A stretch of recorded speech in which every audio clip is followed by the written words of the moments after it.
स्वस्थ बसणार नाही. मी तर श्वास सुद्धा सोडणार नाही यांना न्याय मिळवून दिल्याशिवाय. एवढं मी खात्रीने सांगतो. काही प्रश्न असतील तर सांग. सर मुख्यमंत्री देवेंद्र फडणवीस यांच्या भेटीसंबंधी काही चर्चा झाली का? वेळ देण्यासंबंधी? हो, चर्चा झालेली आहे. त्यांनी आता या आठवड्यात म्हणले बोलत आठवडा तर आता उद्या आणि परवा संपतो. हो. लबाडाचा अवतन जेवल्याशिवाय खरा आहे का निलेशजी? खरंय. हे सरकार कुठलंही असू द्या, इतक्या सोप्यामध्ये तुमच्या आमच्या हाताला काही देशाला स्वातंत्र्य तर लढण्यासाठी घेण्यासाठी 150 वर्ष लढावं लागले. त्याच्यामुळं मला विश्वास वाटत नाही की ते ह्या 2 दिवसात आपल्याला लगेच बोलावतील आणि आपल्याला मुख्यमंत्र्यांची भेट घालून देतील. पण आम्ही त्यांचा पाठपुरावा करू आणि नक्कीच एक दिवस आम्ही मुख्यमंत्र्याच्या समोर बसून मुख्यमंत्र्याला या सगळ्या गोष्टीची जाणीव करून देऊ. हा विश्वास मी व्यक्त करतो. नसेल तर आपला लढा तर चालूच आहे ना. हो. आपण लढा थांबवलेला नाही. फक्त मी आपल्या लाईव्हच्या माध्यमातून मी प्रशिक्षणार्थी बांधवांना सांगतो, 150 लोक आहेत, 140 लोक आहेत आता. हो. कुठेही तुम्ही अनाठाई खर्च करू नका. कुठे कोणचा नेतृत्व आला तर बँड लावा, फुले टाका, फटाके लावा, त्याला फेटे बांधा, त्याच्या पाठीवर शाली घाला, त्याला वाजवीत न्या, वाजवीत आणा. हे असले काही भंपक खर्चे करू नका. कारण आपली परिस्थिती नाही. तर आपण कमीत कमी खर्चामध्ये आपण जास्तीत जास्त मोठे आंदोलन करू आणि आपण शेवटपर्यंत लढू.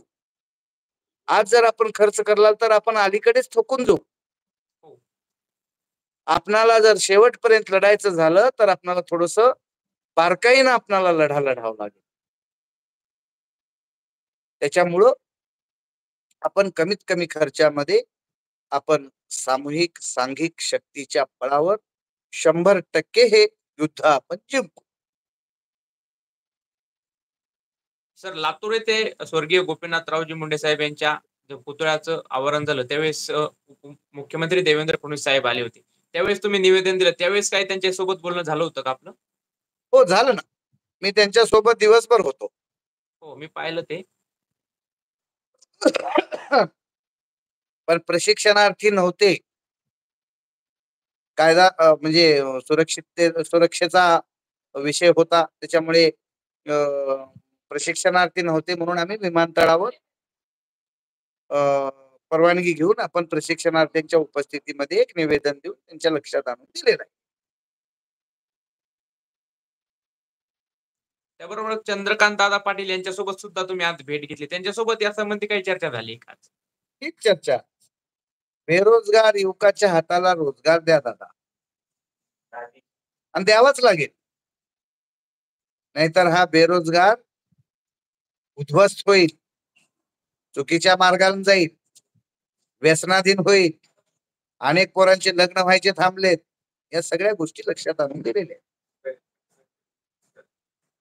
त्याबरोबरच जे मुख्यमंत्री व कार्यप्रशिक्षण योजनेतील साहेब जे आंदोलन होत आहे, या आंदोलनामध्ये जे प्रशिक्षणार्थी आहेत त्यांची कुठेतरी उणीव भासते का? त्यांची उपस्थितीची उणीव भासते का? याबद्दल तुम्हाला काय वाटतं? नाही, आता मी एक तुम्हाला लक्षात आणून देतो. प्रशिक्षणार्थ्यांचा हा आता प्रशिक्षणाचा कालावधी चालू. त्यांनी प्रशिक्षण घ्यावं का रोज उठून नेतृत्वाने बोलवलेल्या आंदोलनाला यावं? नेतृत्वानं बी या गोष्टीचा जरा विचार केला पाहिजे. त्यांनी त्यांचं प्रशिक्षण घ्यावं का रोज उठून त्यांना बोलवावं आपण? हो.